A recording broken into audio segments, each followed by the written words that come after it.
तुम्ही म्हणता की उद्धव ठाकरेला लई सपोर्ट करायला लागला, उद्धव ठाकरेला अरे पण ज्याच्यावर अन्याय झाला त्याला आपण सपोर्ट करणार. उद्या देवेंद्र फडणवीसवर त्यांचं मुख्यमंत्रीपद काढून घेतलं तर आपण त्यांच्यावरती बोलणार, त्यांच्यावर अन्याय झाला तर आपण त्यांच्यासोबत असणार आहेत.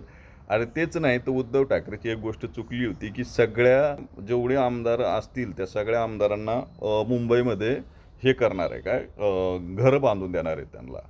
आता त्याच्यावर मी प्रखर विरोध केला होता की कशाला यांना घरं आहेत, तेच इतके घरं झाले त्यांच्याकडं, प्रत्येक आमदाराला 10-10 घरं आहेत.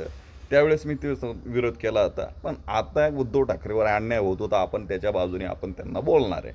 पण आता ती काही काही खासदार काय म्हणते फुटीरवादे की आम्ही काय उद्धव ठाकरेकडे गेलो होतं का, हां ती काय चीना पाटील का काहीतरी आहे त्याचं नाव, हां तर ते काय म्हणे आम्ही उद्धव ठाकरेकडे गेलो नव्हतो आणि मी तिकीट मागितलं नव्हतं.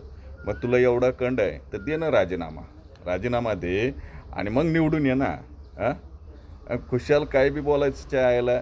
अरे इतकं पण बिनलाजासारखं नाही बोललं पाहिजे ना. अरे अन्न खाताय तुम्ही, थोडं तरी खरं बोला रे. इतकं बी असा म्हणजे माकडाचा गू खाल्ल्यासारखं बोलू नका ना. उड्या मारतात तुम्ही म्हणजे माकडाचाच गू खाल्ला पाहिजे, आहे का नाही. इकडून तिकडे गेले म्हणजे माकडाचाच गू खाल्ला असेल, आहे का नाही. कसा लागतो लोकाला पण सांगा एकदा. काय चायला काय पांचटपणा लावलाय काय काय नाही आहे हे. हे लय दिवस नसतं टिकत, सगळं संपत असते, वेळ लागेल जरा.